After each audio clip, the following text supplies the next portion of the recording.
Magandang early morning po sa inyong lahat. Ito si Mike Padua. Sabado po ito ng umaga. Mag-alas 2 na po at tayo ay nagmamadali dahil kailangan natin mag-nap bago sa pinaka-worst situation ng bagyong ito. We have only 24 hours bago ma-feel natin ang hagupit nitong bagyong ito kung patuloy pa rin na papunta dito sa Kabikulan. Ang tinatrack niya itong Catanduanes at Northern Tip. So makaka-experience rin ng tropical storm force winds of 60 to 100 kph ang ibang bahagi po ng Kabikulan. Ang western section sa Kabikulan, 30 to 60. And itong costales ng partido like Caramuan, Carcitoquena, Siruma at Tinambak ay pwedeng maka-experience ng bugso ng hangin na lampas 100 kilometro malapit sa kanyang mata. Okay? So, malaki ang posibilidad na maging super typhoon po ito. Sa mga oras na ito ay nasa, estimate natin 205 kph na po siya o 215 kph. Kasi kanina 185 po siya as of 8 p.m. Ngayon po mag-alas 2 na mukhang yung kanyang eye talagang clear na po. At compact. Yan po ang nakakatakot kasi sobrang lakas po itong system na ito. At tayo po dito ay hindi nagpapaalarma. Nagbibigay lang tayo ng babala sa publiko. Makinig sa mga latest update mula sa Pag-asa at sa mga reliable sources. At sa mga LGU, mag-prepare po kayo dahil po mukhang patungo tayo sa isang devastating typhoon. Okay? At ito yung latest mula sa windy.com at nakita po ninyo gaano ka-develop po na yun ang bagyong ito. Yan po yung kanyang eye. Patuloy na lumilinaw. At dumadaan po sa medyo mainit na oceanic heat content east of Bicol. At ito yung infrared. At nakita ninyo yung banding niya dito sa may northern part. Yan po yung mga malalakas na ulan na pwedeng umabot hanggang 300 milimetro o millimeters ang bagsak niyan. Okay, so mag-ingat tayong lahat. Umpisa dito sa may Samar hanggang dito po sa may Baler. Dahil yan po ang inaasahan na cone of uncertainty itong system na ito. So, dyan po siya dadaan. So, ano na po ang ibang at ito po yung ating track kanina alas 5. Sa mga oras na ito, nandito na po siya. Okay? And then, we expect na yung hangin ay 205 kph as of 2 a.m. today, as we speak. And then, ayan na po ang kanyang tracking. At kung tingnan natin yung zoom natin, ito po ay dadaan po dito sa may, either maglandfall po dito, o dito lang po sa may karagatan. So, yan po ang tracking. Pag ito yung tracking niya, yung damaging winds ay maafektuhan po itong area ng Partido District, yung Caramuan, Carcitoquena at Siruma. And also itong buong bahagi po ng Catanduanes. Mag-veer po siya dito sa area ng Catanduanes at dito mukhang yung damaging winds ay maghahaging po dito sa Naga City. So we expect winds of a little bit more than 100 kph. So mag-ingat po tayong lahat and prepare po. Lalo na po ininirahan sa may karagatan na prone sa storm surge o yung paglaki ng alon. Ng coastal flooding po yan, yung mga pagbabaha sa low-lying areas, swell ng rivers, lakes, at iba-iba pang mga lugar sa Bicol na binaha dati ni Christine, delikadong magbaha ulit dahil yung ulan nito ay pwedeng umabot ng 300 hanggang 400 milimetro. Ito po yung sinasabi kong oceanic heat content, ito po yun. Okay? Ang bagyo po na yun ay nandito. Papasok na po siya. So, we expect pagdating niya dito, baka mag-boost pa ng energy prior to making landfall over this area.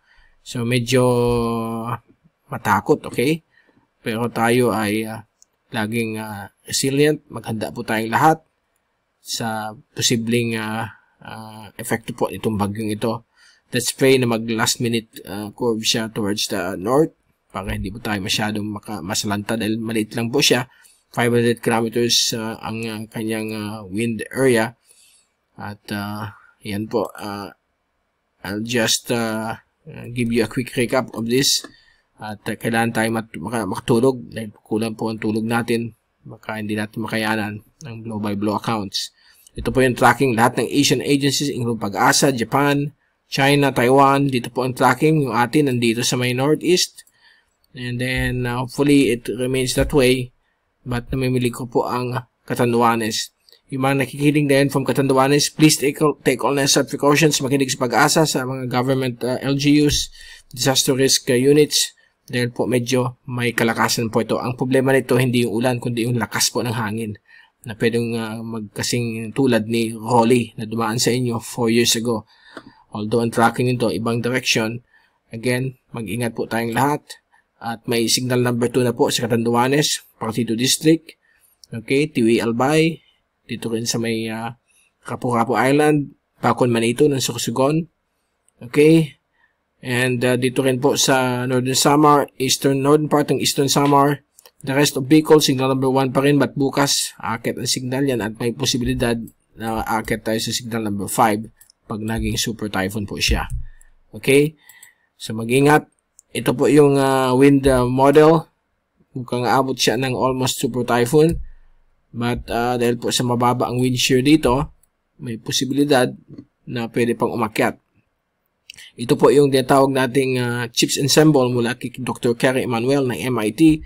At nakita po natin, ito yung forecast ng JTWC up to 230 kph. But pinapakita ng wind model na posibleng umakyat pa ito sa category 5 o 260 kph. So mag-ingat po tayong lahat. Okay, sa may kalakasan po itong bagyong ito. Yan po, ang Bicol po almost na walang hangin ang wind shear. So delikadong lumakas pa po itong system na ito. Ang i-pray natin ay humina itong high pressure ridge. So ito yung high pressure na nagdadrive sa storm. Nasa southwest portion na po ng ridge at nagkakaroon po dito ng tinatawag nating break. So most likely itong system na ito ay tatahak po to the northwest. Sana umakyat pa at mag-move itong high pressure dito para itong system ay umakyat dito sa bahagi na ito at hindi na po tumama sa anumang bahagi ng Pilipinas. But mukhang with 24 hours left, na delikado na po tayo. We will still try to look at it 12 hours before, bukas ng mamayang umaga, kung anong mangyayari, kung anong tracking niya. Ito yung rain na inaasahan, darating po ng hapon sa Catanduanes, gabi po sa Bicol region, at sa ibang bahagi po, lalo na po sa may Camarines provinces. We expect rainfall to persist hanggang, ano po ito, alas 11 ng umaga sa linggo. So, 12 hours lang, more or less. And then, pag titingnan natin yung isang araw na ulan, ito po ay inaasahan na aabot po ng, sandali lang po So, yan po ang worst na ulan dito sa Bicol. 24 hours, Sabado ng hapon hanggang sa linggo ng hapon. Ito pong mga rain na ito ay lalo na sa Catanduanes, sa Partido District, at dito sa may area ng Camarines Norte ay pwedeng umabot po ng up to 300 mm ang ulan. Overall, ito kasi conservative lang ito. In reality, abot ito ng 400. Dahil po ang mga super typhoons up to 500 mm. Since mabilis ang takbo, baka 200-300 mm. Ibang bahagi ng Bicol, nasa 50 to 200 mm ang inaasahan pong pagbagsak ng malalakas na ulan in just 12 hours. So, may posibilidad na magkaroon ng flooding po. At sa hangin, bago tayo take a nap, ito po yun. Papasok po ang 100 kph na bugso ng hangin sa Catanduanes bukas po ng hapon dahil po bumabilis po yung takbo niya. At pagdating ng gabi, ito naman po ang Partido District, may inaasahan po ditong hangin na abot ng 100 kph. Yan po yung 100 kph na hangin dito po sa bahagi nito. Ito naman po ay 60 to 100. So, medyo malakas din yan. Okay, and then, pag ginalaw natin yan, lalabas po yan sa Bicol, mga bandang umaga ng linggo o tanghali. Okay na po ang hangin. Okay, kung gagamitin natin ang European model, mas extreme po yung pinapakita dito. Yan po. Papasok po siya sa Catanduanes ng alas 4 ng hapon. And then, whole night hanggang early morning, experience sila yung lakas ng hangin na more than 200 kph. Ito po yung hangin ng ECMWF, buong Catanduanes. Itong area na ito, more than 100 kph. Dito sa Naga, 60 to 100 kph. Pero kung yung track niya ay pumunta dito, delikado po tayo sa more than 100 or 200 kph. So, yan mo ang pinapakita, yung mga coastal areas. kagaya ng binagasbasan. So mag-iingat po kayo lahat dyan sa Castorena, Siruma at Kakamuan dahil po sa posibleng malakas na bugso ng hangin. Okay, dyan muna natin tatapusin ang update. Try natin bumalik, okay, bago magpasok ang malakas na hangin ng bagyo. Na-ready naman tayo. But again, pag naputol tayo, understandable po yan dahil grabe po itong bagyong ito. Maglalabas tayo ng announcement sa ating Facebook at pati na rin doon sa sa ating typhoon2000.org yung advisories. Baka malaman nila na hindi tayo makaka-issue ng advisories. So we'll try our best na maka-on air at mag-release ng video. Ito si Mike Padua magpapaalam. Mag-ingat po tayong lahat via #weatherwiser. Let's all pray to God na mag-last minute akyat siya at walang damaging winds na makarating sa Bicol at sa ibang bahagi po ng ating bansa. God bless. Pray hard. Stay safe always. Be ready. Be resilient. At maraming salamat po sa pagpanood niyo sa akin. God bless po.